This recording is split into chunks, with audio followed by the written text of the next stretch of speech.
Bonjour à toutes et à tous et bienvenue dans un nouveau tuto Photoshop débutant. Débutant car vous allez voir, le sujet de ce tuto est vraiment très simple. Malgré que l'on pourrait penser que c'est complexe, eh bien en réalité, avec 2-3 clics, ça fonctionne.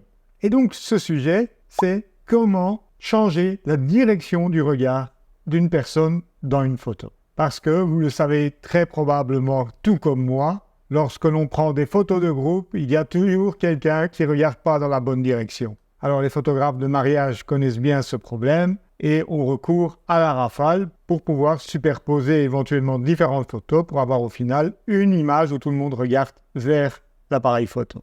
Mais ici, je vais vous montrer comment on peut y arriver très simplement grâce à des nouveautés apparues dans Photoshop.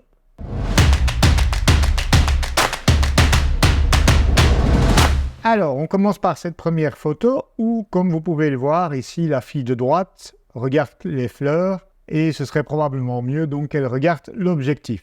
Donc, on va commencer par dupliquer le calque d'arrière-plan. Pour ça, on va le glisser tout simplement sur l'icône de petit plus ici en bas, ou commande ou CTRL J pour ceux qui préfèrent les raccourcis clavier, J comme Janine. Et donc, on va convertir notre calque dupliqué en objet dynamique. Donc pour ça, clic droit, convertir en objet dynamique, reconnaissable à la petite icône en forme de page dans le coin inférieur droit. Pourquoi? Tout simplement pour pouvoir revenir sur les réglages du filtre que je vais appliquer. Si vous ne le faites pas en objet dynamique, vous ne pourrez pas revenir sur les réglages et vous devrez recommencer l'opération depuis zéro. Donc le filtre qu'on va aller lancer, on va aller dans filtre et on va chercher donc les Neural Filters. Donc ce sont ces filtres de nouvelle génération qui sont apparus depuis quelque temps dans Photoshop. Et celui qui nous intéresse en particulier, c'est Portrait intelligent. On clique dessus, vous voyez que dans l'image, il détecte les différents personnages. Donc je sélectionne en cliquant sur le visage de la personne qui m'intéresse. Vous voyez qu'il y a un cadre bleu qui est apparu et ce personnage apparaît du coup ici également. Et ce qui m'intéresse tout simplement, c'est ce curseur ici, direction des yeux. Donc là, ils sont dans la position normale de la photo originale et si vous allez à gauche, vous allez les déplacer vers la gauche ou vers la droite. Vous avez compris le principe. Donc ici, je vais y aller à fond, moins 50. Vous laissez le traitement qui s'effectue dans le cloud, ça veut dire en ligne. Donc il vaut mieux donc être connecté à Internet pour que ça fonctionne. Et voilà, le personnage nous regarde de face. Je clique sur OK pour valider. Et on fait un avant, après. Vous voyez que c'est pas mal du tout. Je vais zoomer un peu plus pour voir la qualité. Avant, après, avant, après. OK, premier exemple. Alors, second exemple, sur cette photo de mariage de mon ami Matt et sa femme Nadia, eh bien, comme je vous le disais en introduction de cette vidéo, il y a toujours quelqu'un qui va regarder dans la mauvaise direction. Alors, je duplique l'arrière-plan. Cette fois, je vais utiliser le raccourci clavier. Vous vous en rappelez? Commande ou CTRL J. Voilà. Je fais un clic droit sur le calque 1, convertir en objet dynamique. Et maintenant, filtre. Neural Filters, laissons-le détecter les visages et c'est donc le visage de ce personnage-ci qui m'intéresse. Je vais sur Portrait intelligent, je l'active, donc faites attention ici de bien l'activer avec le petit interrupteur et direction des yeux, ici il doit regarder également à gauche. Hop, allez, laissons Photoshop calculer tout ça et voilà le résultat. Je valide en cliquant sur OK et on fait avant, après, on zoome, j'appuie sur la lettre Z sans la relâcher. Si vous ne la relâchez pas, vous pouvez tirer comme ça de gauche à droite et puis la relâcher et vous revenez avec l'outil qui était activé avant, après, c'est bon. Alors, maintenant on va tenter du plus costaud. Puisque là, vous voyez, pour des photos de groupe, ça fonctionne bien, puisque les yeux sont petits, finalement, dans la composition. Mais maintenant, on va voir ce que ça donne sur un portrait beaucoup plus rapproché. Donc, idem, duplication de l'arrière-plan, commande ou CTRL J, clic droit, convertir en objet dynamique, et filtre Neural Filters, Je coche portrait intelligent et direction des yeux. Ici, donc, si je veux que le modèle regarde vers moi, il faut donc tirer le curseur vers la droite. Alors, de combien? On va procéder au maximum. En général, c'est ce que je fais. Et puis, je vois si c'est trop exagéré ou pas. Alors, c'est pas mal. Mais évidemment, vous voyez qu'on perd un peu l'éclat qu'il y avait dans les yeux. Donc, je vais valider par OK en cliquant ici en bas. Et on va faire un petit avant-après. Vous voyez que là, quand même, c'est moins bon. Les yeux ont surtout l'air beaucoup moins nets. Et aussi, n'ont pas conservé l'éclat de l'éclairage. Donc, on va zoomer un peu plus près. On va faire un avant-après. Donc là, l'iris présente beaucoup plus de détails que ici où c'est vraiment très flou. Alors, est-ce qu'on ne pourrait pas corriger ça grâce à, par exemple, Topaz Sharpen AI? Alors, en outre, comme vous pouvez le voir, on a perdu des détails ici sur les cils. Donc, ce qu'on peut faire, c'est masquer l'effet. Donc, vous avez un masque ici qui a été automatiquement attribué lorsque vous créez donc ce qu'on appelle un filtre dynamique. Donc, quand vous appliquez un filtre sur un objet dynamique, le filtre devient dynamique, c'est-à-dire que si on clique 2 fois sur le nom du filtre, hop, ça relance le filtre avec la possibilité donc de modifier les réglages. C'est ça l'intérêt en fait de créer un objet dynamique ou filtre dynamique. Ici, c'est pareil dans ce cas-ci.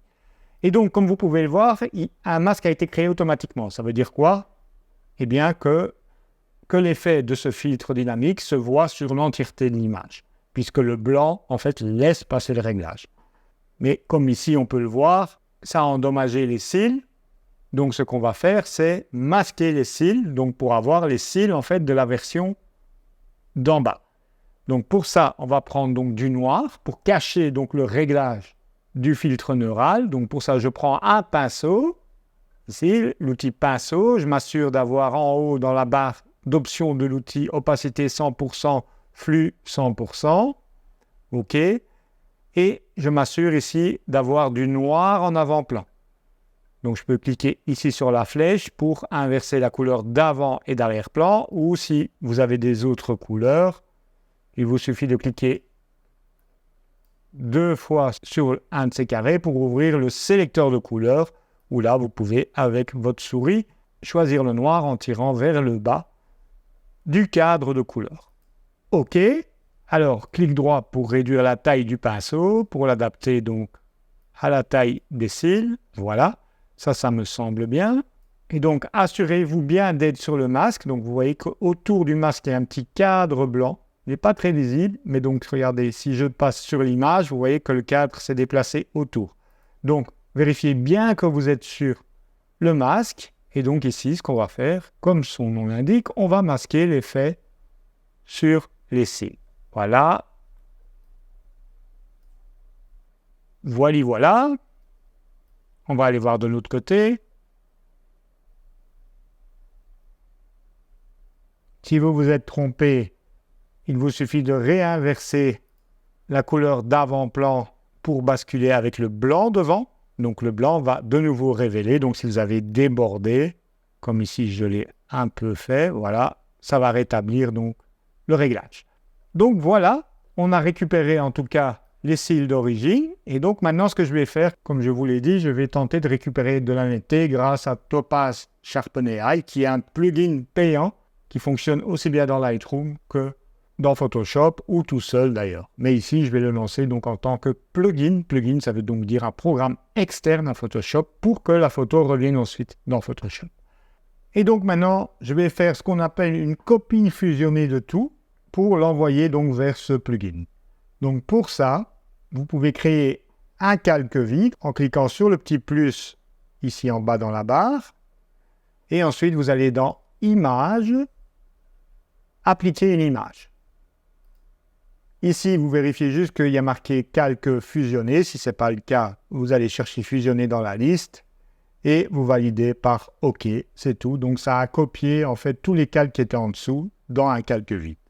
Il y a également le fameux raccourci à 4 doigts, commande ou contrôle, Alt, Shift, E.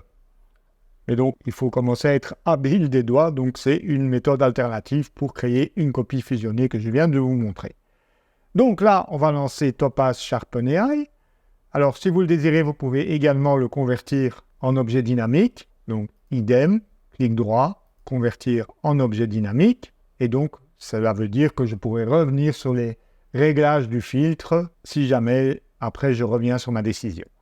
Donc, ici, je vais dans Filtre et je vais chercher donc dans Topaz Labs, qui est la firme qui développe ce logiciel, ce plugin, Topaz Sharpen AI. Donc, ne cherchez pas si, évidemment, vous ne l'avez pas acheté, vous ne pourrez pas. Alors, il existe en version d'essai, bien entendu.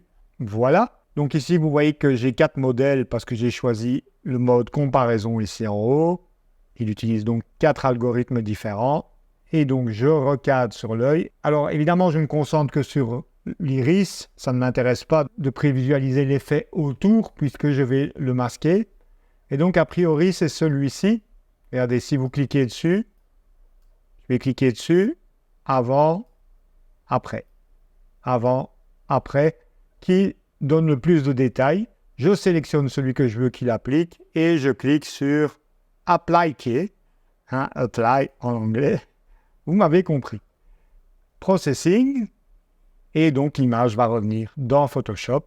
Et donc, comme je vous le disais, à tout moment, si je reclique 2 fois sur ici Topaz Sharpen AI, ça va relancer le filtre que je peux éventuellement modifier les réglages. Donc ici, vous l'avez compris, je vais utiliser le masque, mais cette fois, je vais masquer tout, parce que je ne vais pas m'amuser à peindre tout le portrait pour juste que l'effet s'applique sur les iris.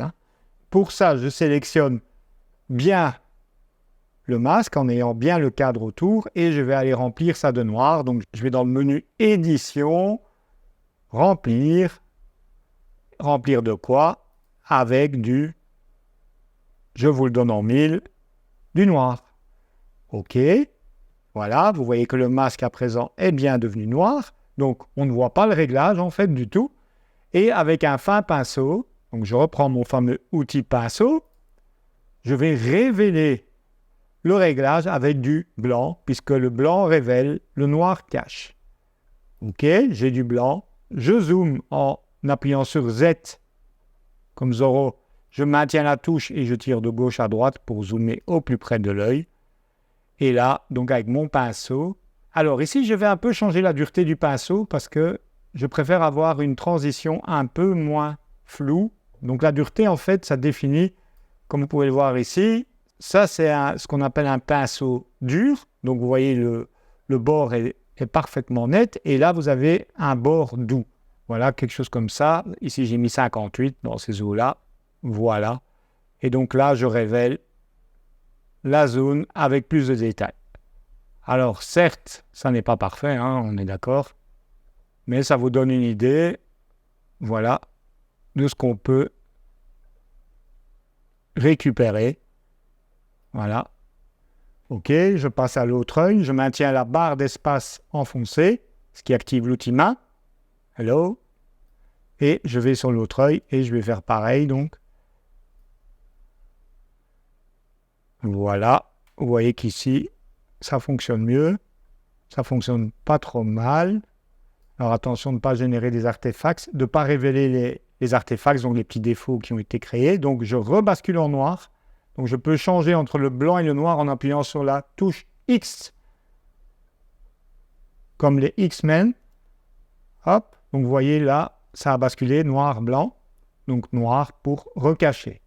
X, je repasse en blanc. Et là, ce qui m'intéresse, c'est qu'on voit un peu mieux, voilà, le bord de l'iris. Alors évidemment, vous voyez, je suis à un niveau de zoom de 328%, donc les petits défauts, vous ne les verrez pas tels que vous les percevez maintenant, bien entendu. Hop. X si je déborde. Voilà. Je clique 2 fois sur l'outil Loop, ce qui va afficher l'image à 100%. Hop. Et vous voyez, c'est déjà un peu mieux. On va faire un avant, après. Et si maintenant je dézoome, on va voir d'où on est parti. Donc pour ça, je fais un Alt-clic sur le calque d'arrière-plan, sur l'œil du calque d'arrière-plan. Donc quand vous faites ça, en fait, ça désactive la visibilité de tous les autres calques. Avant, après. Avant, après.